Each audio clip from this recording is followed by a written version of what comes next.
Man, it is a busy, busy time in the world of wrestling. Live fans are back. Not just this curtain here in the Thunder Zone. No, live, real, breathing wrestling fans are back. AEW has Fighter Fest tonight. WWE has a huge week with Money in the Bank. We have new sets for Monday Night Raw. We have the Tokyo Olympics giving a big old bump with their big Olympic rings to WWE NXT. And we have a lot of stuff to get into on today's Sportskeeda Wrestling top story of the day. You know what to do. Come on. You share the link. Come on. You know that.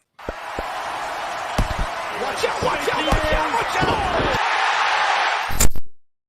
Watch out, watch out, watch out. What's up, everybody? I'm Kev Kellum. That is Jeremy Bennett. Jeremy, give him the Twitter handle so they know. Give him the Twitter handle. I am at JB Huskers. At JB Huskers. I almost said JB Husker. I almost said your Twitter handle as if it was your name because we only know each other through the internet.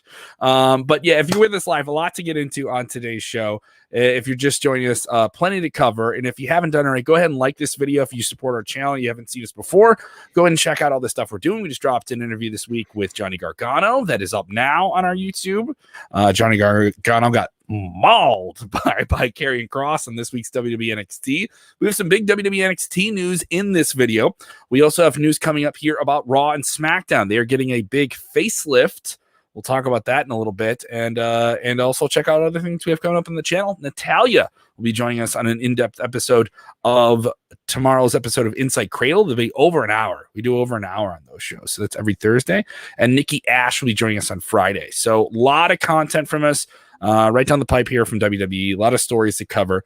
Let's get right into it. The Tokyo Olympics are quite marred by the continuing ravaged international effects of the COVID-19 pandemic. Now, here in the United States, where Jeremy and I are, things are starting to open up. Certain regions of the country are less open. Some of them have been open the whole time, right?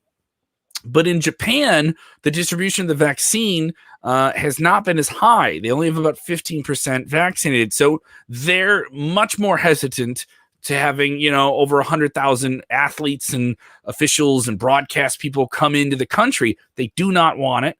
And there's been a lot of opposition against it, but it's still going to be on TV, and there's going to be no fans there. And there's still a bunch of sponsors tied to it. And NBC Universal is still deeply in bed with the Olympics, and they have been for decades now.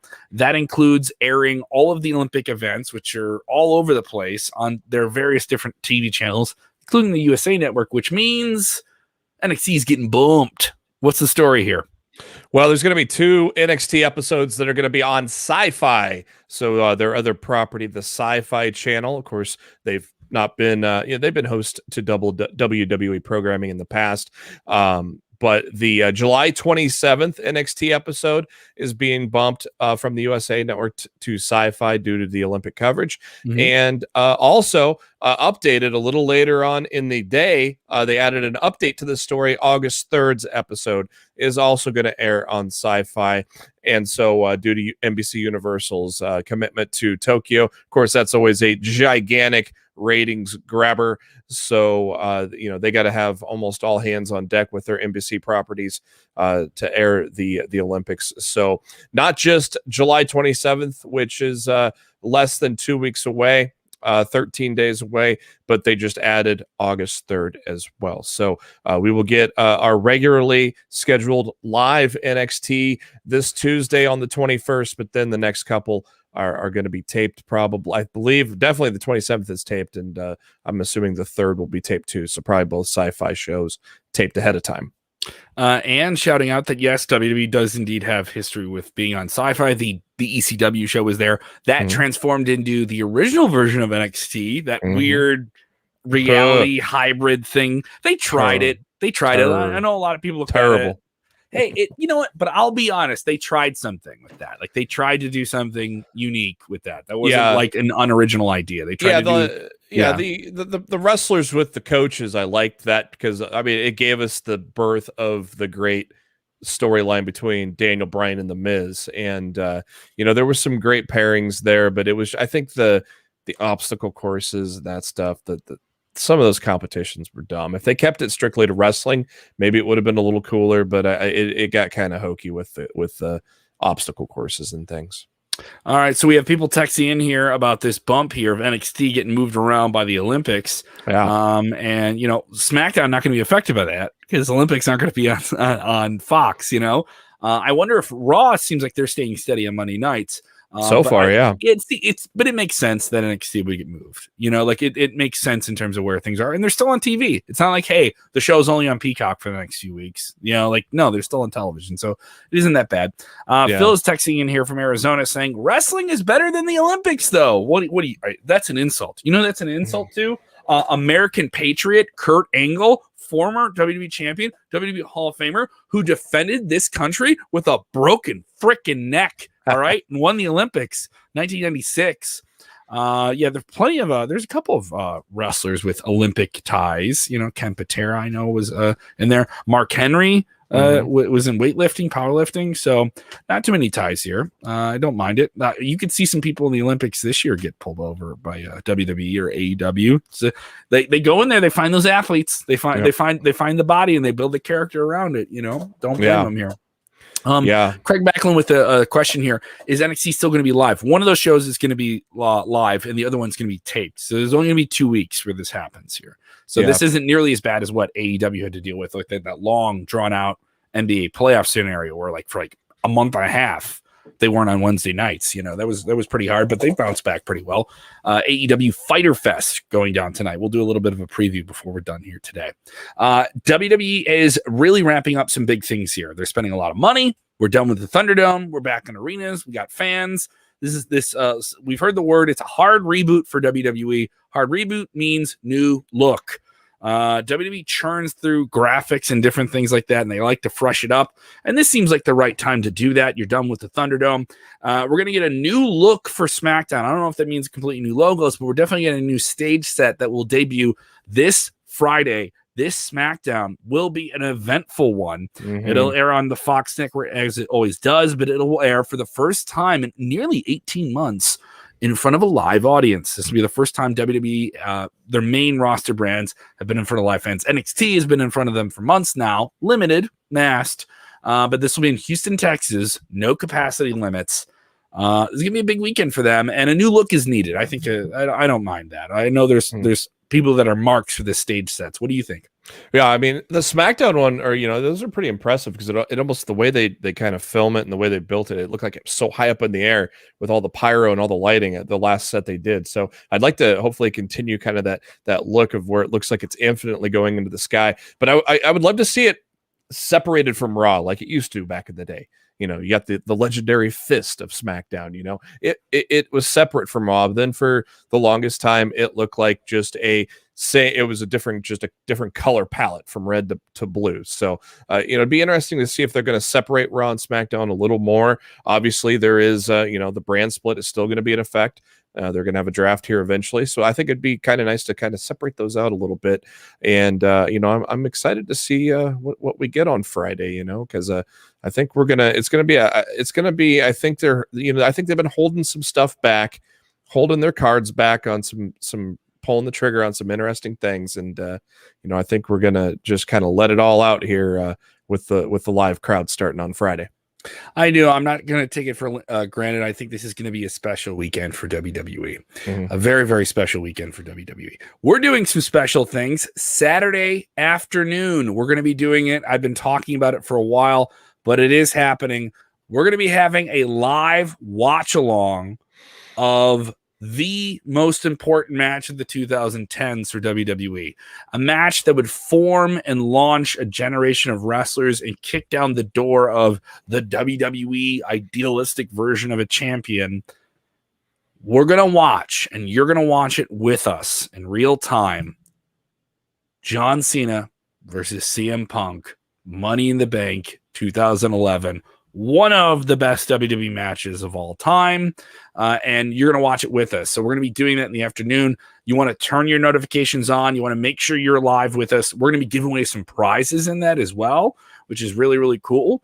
If you're an Xbox person, I believe we may have some Retromania codes. We're waiting on some confirmation on that. So you'll be able to watch it with us. Jeremy, I know you filmed some videos for this. This is pretty cool. Yeah, It's be really awesome. You looking forward to it? What do you think? That's a historic match. Come on, that's a fun one to do. You know, it is because it made it made things look real, and you had so much uncertainty after the night, and just on top of that, they gave us a 35-minute classic. Man, it was a lot of people rail on John Cena's 5 moves of doom.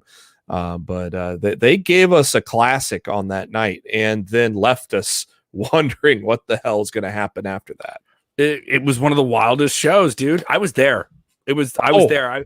I was there. I was at the show. I know I brag about Chicago being the best wrestling city in the world, but if there was ever a night to say it, that was it. I have always felt that's the bar for me in terms of like being in a crowd and what is that like for the rest of my comparison. I've been to WrestleManias and I think that had a wild energy. But my podcast co-host Matt Black, who's also a writer here for Sportskeeda, he was at WrestleMania 30, and he says the Daniel Bryan yes movement winning the triple threat was like the wildest thing he's ever been a part of too. You'll never forget it. Yeah. When you're a part of those moments, you never forget them. And when people, crap on WWE or crap on any wrestling promotion, I was at All In. It was a very, very special vibe. Yeah. There's an energy. It's palpable. You can feel it in the air. When you have that, wrestling creates that. That's why we're fans of it. That's why we call it. And going back to Punk and Cena, there was they did stuff like outside of their normal programming that was like in real life situations too, to add on to that, and it just what they did with it outside of their normal television that made it feel real. And then when you heard Cult of Personality, when you least expected it, when he returned, was just it was tremendous. And so what they did with that whole arc back 10 years ago, hard to believe it was 10 years ago, but what they did with that arc was truly special. Very memorable. We'll have that. We'll also be doing a huge trivia challenge. I'm going to kick Jose Gonzalez's ass on Sunday, and we're going to climb the rungs of the trivia ladder. It'll be trivial combat between him and I, and we'll be doing Money in the Bank trivia. That'll be Sunday afternoon. That'll be Facebook exclusive for you guys. So check out our video channels. I know we have a lot of content coming at you. But if you follow with this, guys, we will give you hours of enjoyment and connection. Let's get into this big story. Mandy Rose showed up last night on WWE NXT, and apparently a superstar from NXT could possibly show up on Monday Night Raw. What's up? Yeah, WrestleVotes, who is typically very, very reliable on their sources and such, say that it looks like a trade. They don't know why, but it looks like a trade has been done, and Aaliyah is going to be heading to Monday Night Raw. Of course, Aaliyah has been a part of NXT for a very long time now, and one of the original members of the Robert Stone brand, as that's been going on for a couple of years now. So Aaliyah has been around for quite a while, so it's kind of cool to see her finally get kind of a call up after all of her work that she's put in. It's interesting. It's weird. They break up the only other existing tag team on the main roster outside of your champs, which makes it even more baffling. The bouncies. That's what Vince Russo and Chris Featherstone call them on Monday nights. Check out our Monday Night Raw review show on Monday nights on the channel. Yes, they call them the bouncies. I don't know. I'm not writing off the tag team of Mandy Rose and Dana Brooke. I think this is more of an issue for Dana Brooke because this is the most active thing she's had in WWE in quite some time. Yeah. Mandy Rose being moved over to NXT, is that a demotion? Some people would see it as a demotion. I don't think so, because she's probably going to get more TV time, or at least more of a highlight there, and able to do some different things, and also work as a single star. She hasn't done that in over a year now. They've already teased a confrontation with Frankie Monet. I almost said Taya Valkyrie there. They teased that confrontation. Frankie Monet looks like she's kind of building her stable. Maybe Mandy's going to bring Dana over and build a stable. I don't know. But the big question here is not why these two ladies are moving and switching shows. Is why break up your only other existing team after you fired away teams? But what's to stop you from having new teams put together next week? You know what I mean? But that's the thing when people step in this stuff, I'm like, I'm not defending WWE. I'm like, there's something else there. But also, if WWE's done some irrational things that we've seen that we don't see play out, and they drop storylines, it's a beast that's never stopped fed. Sometimes it just doesn't finish the 18 meals it has to eat every day. You know what I mean? And some scraps left on the table there. Yeah, it only further affirms that those women tag titles are on the back burner, because you could have brought up Ember back up with Shotzi, because that team actually made sense. But then you just randomly pair Shotzi with Tegan Knox, and it just seems like they're putting those titles on the back burner. You know what? I'll say this though. Here's the biggest positive I can find from this, especially for the diehards who like NXT and think it's the best brand and the best show from WWE. And for a lot of people, it really is. It may not be the most watched, but it is the best in the eyes of many, especially the diehard fans. A lot of times they do these shakeups and roster things, and we'll have a big draft coming up in September. NXT not a part of that. They're not being presented as a part of that. They're being treated as this other thing. Word is that I think I saw something. I don't know if it's confirmed or not, but that might have got pushed back 1 month to October now. Yes. So they're doing some shakeup there, and people wondering what's going on there. But the thing that's worth noting is NXT's getting something here. They're getting Mandy Rose. You could say, oh, well, what do you got? I saw the memes already, Triple H crying, saying I lost Tegan Knox and Shotzi on my brand, and they go to this show and I get Mandy Rhodes. I think there's more for this year. I asked you guys in the chat, what do you think in terms of shakeups, different superstars you'd like to see move from Raw, SmackDown, NXT? A lot of people want to see Adam Cole in the move. Kevin Bertrand saying, send him over to SmackDown for Johnny Drip Drip. Well, I think you'd have to send him to Raw, actually. I think after NXT TakeOver, you're going to get your wish there. I think they're going to have a loser leaves NXT match between Kyle O'Reilly and Adam Cole, and O'Reilly's going to come out on top of that. I think Adam Cole's getting the call up after the next TakeOver. All right, let's get into it. AEW Fighter Fest is tonight. This will be another exciting show. Last week's show was absolutely fantastic for them in Miami, Florida, and they are sold out tonight in Austin, Texas. Keeping it weird and wild. So Fighter Fest, they're presenting a lot of their television shows like the Clash of the Champions with some pay-per-view payoffs. I think this is more, we're in front of live fans. We want to readjust and do some bigger things. And they have this existing partnership with New Japan Pro Wrestling. A lot of people think that means because AEW is doing something with New Japan that WWE isn't. I've gotten into arguments with our very own Sid about this. Okay. From sources I've talked to, the WWE New Japan thing is still a possibility. Still a very distinct possibility. He tells me it absolutely isn't. He did an interview with people. He talked to Gallows and Anderson, and they're not in that case here. Moving on to them, though, Carl Anderson of Gallows and Anderson, the tag team that has been, heelishly invading from Impact Wrestling and this cabal of AEW and New Japan, they are still New Japan guys in this deal. And so Anderson will challenge Jon Moxley, who's the current New Japan United States champion, tonight for that New Japan title on AEW Dynamite. They've done a couple of these. They had Yuji Nagata come over from Japan. They also had Kenta there for a few weeks. What do you think of this collaboration between New Japan and AEW? They cool it off. They heat it back up. This is another version of them heating it back up, but with people that have been on the television show together for quite some time. And what's interesting is it's also collabing with Impact Wrestling, because let's remember Carl and the Good Brothers, Carl and Gallows, they're on Impact Wrestling first and foremost. So it's interesting. We got three companies. The forbidden door is wide open tonight. We disagree on who's going to win, but it is you do put an interesting point on Anderson winning it. I think Moxley's going to retain, but you make a good point. It's going to be interesting, because you got these three companies working together. We could get something weird tonight, but I just think if they were going to make a change, they would have done it with Kenta. But who knows? You might be right. Definitely check out the active results. We have some cool interviews. The Amazing Graysons, who's been wrestling for AEW, we did an interview with them. That is up there as well. I'm going to drop the link for you guys who are enjoying the show here. Go check that out. We'll be following all the action, and we'll have the debrief tonight, I believe later on tonight, covering everything AEW and NXT. That is our weekly AEW NXT post show. Lot to get into, lot to follow. I know I pushed a bunch of different content at you, but I still want to say thanks to people like checking out the show in Zambia. That's pretty sweet. We have people watching in Nigeria. Shout out where you guys are watching from, especially if you're watching for the first time. And also, if you haven't done it, I know at a convenience we have this as well. We have a podcast of the show. You can get us on all the different podcast apps. We have charted recently in Australia, the Philippines, and my family's native land of Ireland, which is pretty sweet. Getting us on the wrestling podcast charts. Very, very thankful of that. I know you're busy with your own thing, JB. Tell them what's going on.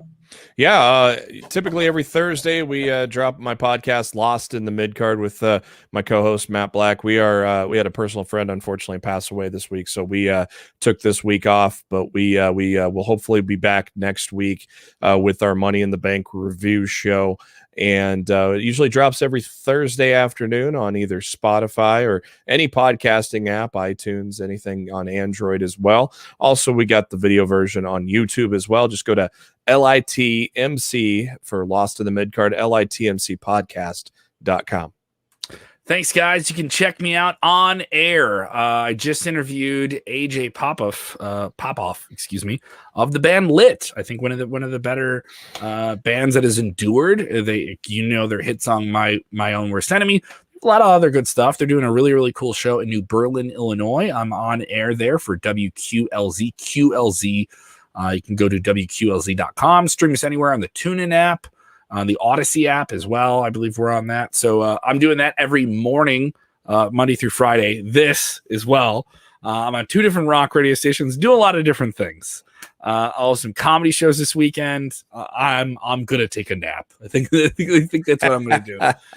Before I get my money in the bank, before I have to rest my brain, before I whoop Jose's brain. Before we do Money in the Brain. Shots fired.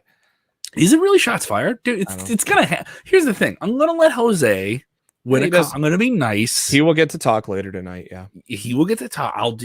It's not like, dude, it's not like a big deal. It's just like, I know I'm gonna win. It's just like, here's the thing. I'm gonna make it entertaining. I'm gonna try and keep it interesting, but I know I'm gonna win. Like, it's not like I'm not doing anything. Jeremy, it's like, come on. Like, you know what I mean? I've been doing this a long time, dude. Being silly here. Maybe we'll cut promos on each other before the That'd be great. That would be great. Maybe tomorrow you guys can have a promo fest here. Or Friday leading up to the show. Definitely. So if you're with us on the live stream, make sure your notifications are on so you know exactly when we go live, so you can enjoy all this stuff. Once again, this Saturday, we'll be doing a watch-along of Punk versus Cena, only that match. Make sure your notifications are on for that so you can join us live for that as well. And this Sunday afternoon, we'll be doing a very, very cool thing, a trivia battle. Money in the Brain is the working title of it. That'll be all Money in the Bank. And Jeremy, we'll be doing your Money in the Bank post show. So literally hours of content for you. A lot. Sportskeeda Wrestling. Download the app Sportskeeda on Apple and Google. Remember, when watching wrestling, do the most important thing, which is what, sweet Jamie? Enjoy wrestling. Yeah. Yeah.